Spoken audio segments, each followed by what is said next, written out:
comment déshiverner une piscine. Olivier, bonjour, Design Piscine et Spa. Je vais vous montrer ce dont vous avez besoin pour déshiverner une piscine. Allez, c'est parti, suivez-moi. Tout d'abord, eh bien, on voit que la piscine est fermée et que le volet roulant a été recouvert de feuilles. Donc on a besoin pour déshiverner une piscine d'un balai brosse. On n'aime pas l'utiliser, mais je peux vous garantir qu'il va être utile. On va avoir besoin aussi d'un robot. On va avoir besoin d'un alcalin, donc augmenter l'alcalinité de la piscine. Pourquoi? Parce qu'il aura énormément plu pendant l'hiver et le taux d'alcalinité du bassin risque d'être bas. On va avoir besoin d'un paquet de flocculants. On va avoir besoin de chlore-choc. On va retourner vers là-bas. Vous aurez besoin d'un nettoyeur haute pression. Et vous aurez besoin de votre balai avec le manche télescopique. La première des choses, c'est toujours de sortir tout son matériel. On a l'impression de perdre du temps, mais plutôt que de faire des allers-retours, on prépare, on prend tout. Une fois que vous avez pris tout ce matériel, n'ouvrez pas votre volet roulant tout de suite. L'astuce est simple. On sait que votre piscine au fond va être sale. Donc ce n'est pas la peine d'ouvrir le volet roulant pour essayer de le nettoyer en place. La première des choses à faire, c'est de prendre cet élément-là, donc le balai, de vous positionner à l'endroit le plus pratique de votre piscine. En l'occurrence, pour ce bassin-là, ça sera de ce côté-là. Et vous venez balayer correctement les lames de votre bassin. Ça vous permet de ramener tous les éléments d'un seul côté et de les enlever manuellement. Une fois que vous aurez fait cette étape, vous pourrez ouvrir votre volet roulant et ensuite le nettoyer au Karcher. Donc après avoir passé le balai sur le volet et retiré toutes les feuilles au maximum, comme je vous ai montré tout à l'heure, on va passer au lavage du volet. Le lavage du volet, c'est beaucoup plus simple. Par contre, vous allez voir une petite astuce. Allez, c'est parti. Là, on a lancé la fermeture du volet. Donc vous le voyez ici. Pour laver le volet, il faut, au fur et à mesure que les lames arrivent,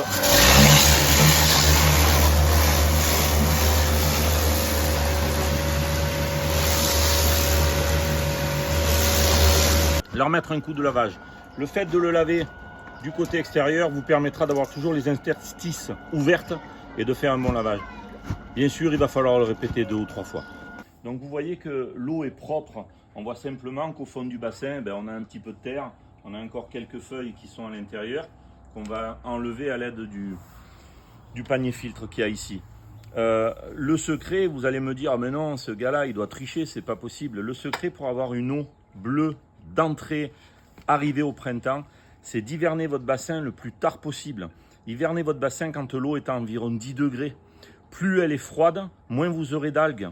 Une eau froide est moins algifère. Et bien entendu, quand vous allez l'hiverner, pensez à parfaitement la nettoyer.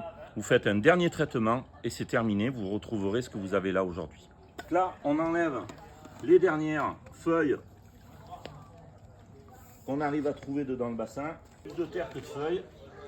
La première des choses que vous allez faire, ne vous jetez pas sur les produits et compagnie. Vous mettez votre robot à l'eau. C'est parti.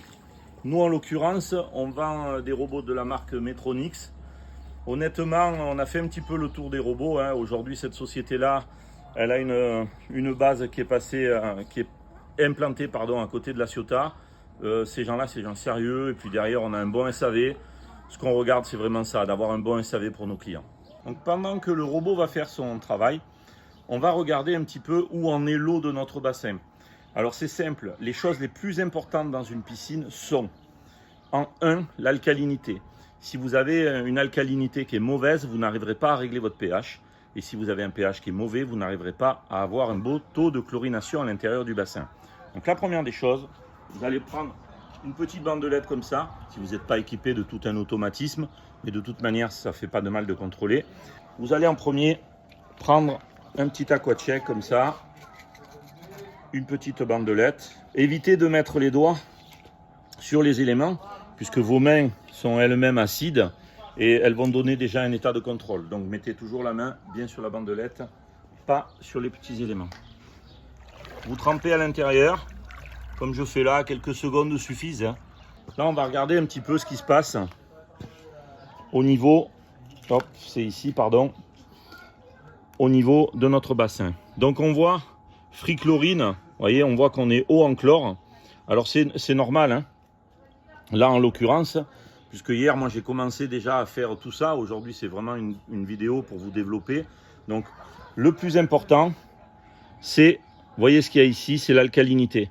Donc là on est à peu près sur le 20, vous voyez, à 120 en alcalinité.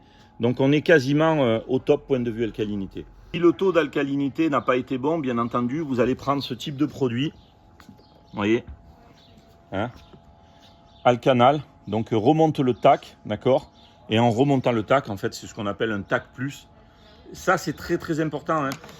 Il vaut mieux avoir un taux qui est un petit peu plus haut, parce qu'on sait que quand le TAC est bon, il a tendance à rester environ 6 mois, on va dire, assez stable à l'intérieur du bassin.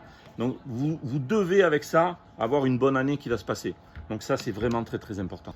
À partir de là, quand on est bon au point de vue alcalinité, on contrôle son pH. Donc là, en l'occurrence, on a un pH, on va le regarder ici, qui est à peu près de 6,8. Hein. Il est encore un petit peu bas. Donc on va pouvoir lui mettre un petit peu de pH+, pour le faire monter à 7,2. Une fois que ces éléments-là seront faits, à ce moment-là, on pourra mettre notre chlore à l'intérieur. Alors, ou du chlore, ou bien si vous avez un système de régulation de pH au sel, vous vérifierez à ce moment-là le sel. On va le faire, puisqu'ici c'est le cas. On a un système qui est au sel. Donc on prend un petit peu d'eau à l'intérieur. On vient mettre un petit élément comme celui-ci. On est d'accord? Voilà. On le met à l'intérieur et on laisse faire. Et en fait, ça va nous indiquer le nombre de grammes de sel qu'il y a à l'intérieur de la piscine. On va attendre un petit peu. Donc c'est ce produit-là qui est ici. On va attendre un petit peu. Il lui faut 2-3 minutes pour arriver à nous l'indiquer. Ce que vous pouvez faire aussi, puisqu'automatiquement, là, en passant le robot, en passant, on va dire, le balai à l'intérieur du bassin, vous allez vous retrouver avec des particules qui vont se mélanger à l'intérieur de l'eau. Ces particules, elles sont assez complexes à enlever. Pour ça, vous pouvez utiliser du floculant. D'accord? Vous prenez un floculant. Si je simplifie le floculant, voilà ce qu'il va faire. Imaginons qu'il y a 1000 particules. Il va les coaguler, pardon, pour en faire une particule. Donc, c'est vraiment, on va dire, se simplifier la vie. Et ensuite, vous ferez des lavages de filtre pour évacuer tous ces éléments-là. Donc, c'est parti pour le sel. Et bien voilà, on le sort du verre. Et si vous regardez ici, vous avez une partie donc, où on voit qui est beaucoup plus foncé, une partie qui est beaucoup plus claire, où on arrive vers le numéro 3. En gros, là, ça nous indique qu'on a 2,5 grammes à 2,8 grammes de sel par litre d'eau. Donc, nous, on a besoin, là, en l'occurrence, d'environ 4 grammes. Notre machine qui fonctionne au sel fonctionne avec 4 grammes. Mais vous avez des machines qui fonctionnent avec de la basse salinité. Là, il faut bien regarder ce qu'il y a écrit dessus. Et voilà. À partir de là, on va y mettre le taux de sel nécessaire. Là, en l'occurrence, environ 100 kg. C'est une piscine qui fait une cinquantaine de mètres cubes pour remonter notre taux à 4 grammes. En attendant, donc, on va traiter notre piscine. Bien entendu, vous aurez fermé le bypass qui alimente votre cellule de pH et votre cellule qui fait votre électrolyseur. Vous la bypassez de manière à pouvoir mettre un chlore 5 actions juste pour démarrer votre piscine. À l'intérieur, il y a un petit peu de stabilisant, ça aidera tout au long de l'année. Puisqu'aujourd'hui, quand vous avez un électrolyseur, vous créez de l'hypochlorite et il n'y a donc pas de stabilisant dans le bassin. S'il y en a un petit peu grâce au galet, ça ne fera pas de mal. Pour l'instant, vous avez vu, je n'ai pas mis le sel à l'intérieur du bassin. C'est une simple raison, hein. Aujourd'hui, on a le robot qui est à l'intérieur. Il va me bouffer les galets. Donc, c'est pas très très grave puisqu'ils vont me fondre. On le fera après, une fois que le robot aura fait son travail de nettoyage. J'espère que cette petite vidéo aura été explicative pour vous. Si vous avez des difficultés, vous pouvez nous appeler, hein. On ne facture pas nos conseils. Donc n'hésitez pas, Design Piscine et Spa, Marin Olivier, et je vous dis ciao ciao.